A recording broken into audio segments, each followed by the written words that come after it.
تو سب سے پہلے نمبر پر تو آپ یہ سمجھیے کہ اگر کسی جانور کا سینگ ٹوٹ جاتا ہے تو یہ دیکھا جائے گا کہ وہ سینگ صرف اوپر سے ٹوٹا ہے، یعنی خول اترا ہے اس کا صرف، تو ایسی صورت میں قربانی درست ہو جائے گی۔ لیکن اگر سینگ اس طرح ٹوٹ گیا کہ بالکل جڑ سے نکل گیا اور اس کا اثر دماغ کی ہڈی تک محسوس ہو گیا،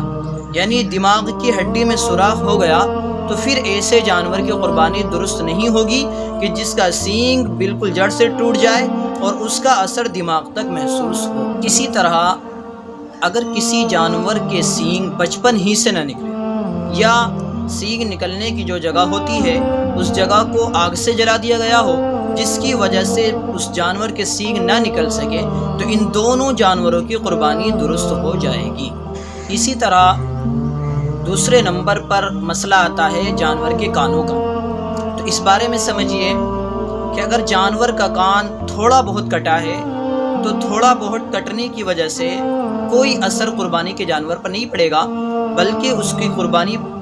صحیح ہو جائے گی۔ لیکن اگر جانور کے کان کا اکثر حصہ کٹ چکا ہے یا پورا کان ہی کٹ چکا ہے تو اس صورت میں جانور کی قربانی درست نہیں ہوگی۔ اسی طرح اگر کسی جانور کے پیدائشی طور پر ہی کان نہ ہو، اگر کسی جانور کے پیدائشی طور پر ہی کان نہ ہو تو اس کی قربانی بھی درست نہیں ہوگی۔ اسی طرح تیسرے نمبر پر مسئلہ آتا ہے کہ اگر جانور کی آنکھ کی بینائی چلی جائے تو اس جانور کا کیا حکم ہے؟ تو یہ دیکھا جائے گا کہ اگر کسی جانور کی ایک آنکھ کی بینائی اکثر یا پوری چلی جائے تو اس صورت میں اس جانور کی قربانی بھی درست نہیں ہوگی، لیکن اگر صرف تھوڑا بہت فرق ہے، اکثر نہیں گئی ہے، تو اس جانور کی قربانی درست ہو جائے گی۔ اسی طرح چوتھا مسئلہ یہ سمجھیے کہ اگر کسی جانور کے اکثر دانت ٹوٹ چکے ہوں یا بالکل ہی دانت نہ ہوں تو ایسے جانور کی قربانی بھی درست نہیں ہوگی۔ لیکن اگر کسی جانور کے اکثر دانت نہ ٹوٹے ہوں بلکہ صرف 2 یا 4 دانت ٹوٹے ہوں اور اس جانور کو چارہ کھانے میں کوئی دشواری محسوس نہ ہوتی ہو تو اس جانور کی قربانی درست ہو جائے گی۔ اسی طرح پانچواں مسئلہ یہ سمجھیے کہ اگر کسی جانور کی زبان کٹی ہوئی ہو اور وہ جانور چارہ چرنے پر قادر نہ ہو تو اس کی قربانی بھی درست نہیں ہو۔ لیکن اگر کسی جانور کی تھوڑی بہت زبان کٹی ہوئی ہے اور وہ اس کے ذریعے چارہ چرنے پر قادر ہو تو ایسے جانور کی قربانی درست ہو جائے گی۔ اسی طرح چھٹا مسئلہ یہ سمجھیے کہ اگر کسی جانور کی دم کا اکثر حصہ کٹا ہوا ہو تو ایسے جانور کی قربانی بھی درست نہیں ہوتی، لیکن اگر دم کا صرف تھوڑا سا حصہ کٹا ہو تو اس کی قربانی درست ہو جاتی ہے۔ البتہ ایک چیز یہ سمجھیے کہ اگر کسی جانور کی پیدائشی طور پر ہی دم نہ ہو تو کیا اس کی قربانی جائز ہوتی ہے یا نہیں؟ تو اس سلسلے میں حضرات علماء کے درمیان اختلاف ہے۔ امام ابو حنیفہ علیہ رحمہ کے نزدیک اس کی قربانی درست ہو جاتی ہے، جبکہ امام محمد رحمۃ اللہ علیہ کے نزدیک اس کی قربانی درست نہیں ہوتی۔ اس لیے احتیاط کا تقاضا یہ ہے کہ اگر کسی جانور کی پیدائشی طور پر ہی دم نہ ہو تو ایسے جانور کی قربانی نہ کی جائے۔ اسی طرح ساتواں مسئلہ آپ یہ سمجھیے کہ اگر کسی جانور کا کوئی پیر لنگڑا ہو اور وہ صرف 3 پیروں سے چلتا ہو اور چوتھا پیر زمین پر رکھ ہی نہ سکتا ہو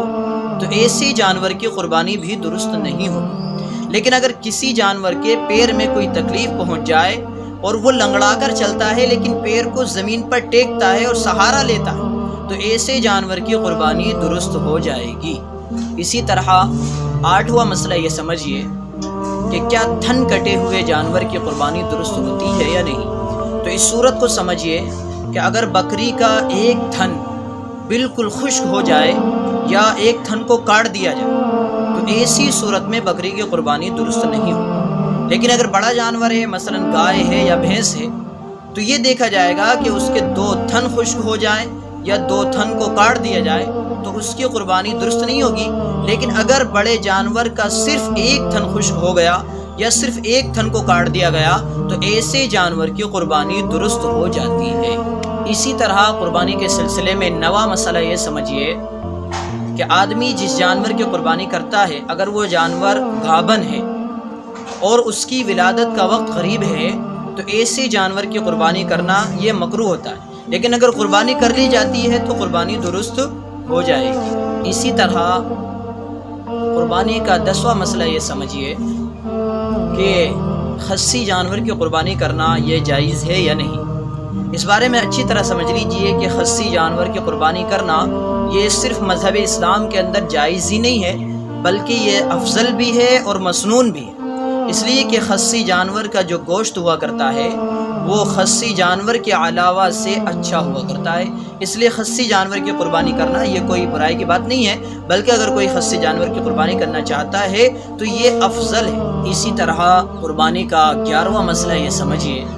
کہ ایک آدمی نے قربانی کی نیت سے ایک جانور خریدا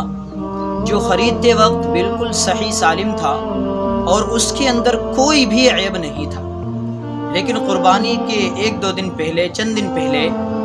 وہ جانور عیب دار ہو جاتا ہے۔ تو اب یہ دیکھا جائے گا کہ جس آدمی نے اس جانور کو خریدا ہے وہ آدمی صاحب نصاب ہے یا نہیں، یعنی وہ آدمی مالدار ہے یا نہیں۔ اگر وہ آدمی مالدار ہے اور صاحب نصاب ہے تو اس کے اوپر ضروری ہے کہ وہ اس جانور کی جگہ کسی دوسرے جانور کو خریدے اور پھر اس کی قربانی پیش کرے۔ لیکن اگر اس جانور کو خریدنے والا کوئی غریب انسان ہے جو صاحب نصاب نہیں ہے تو اس انسان کے لیے دوسرے جانور کو خریدنا ضروری نہیں ہے، بلکہ اسی جانور کی وہ قربانی پیش کر سکتا ہے، وہی جانور اس کی قربانی کے لیے کافی ہو جائے گا۔ لیکن اگر کوئی جانور بالکل صحیح سالم ہو اور وہ قربانی کے وقت اچھل کود کرنے لگے یا پکڑنے کی وجہ سے اس کے اندر کوئی عیب پیدا ہو جائے تو ایسی صورت میں اس جانور کی قربانی بالکل درست ہو جائے گی، چاہے اس جانور کا مالک غریب آدمی ہو، چاہے اس جانور کا مالک مالدار آدمی ہو۔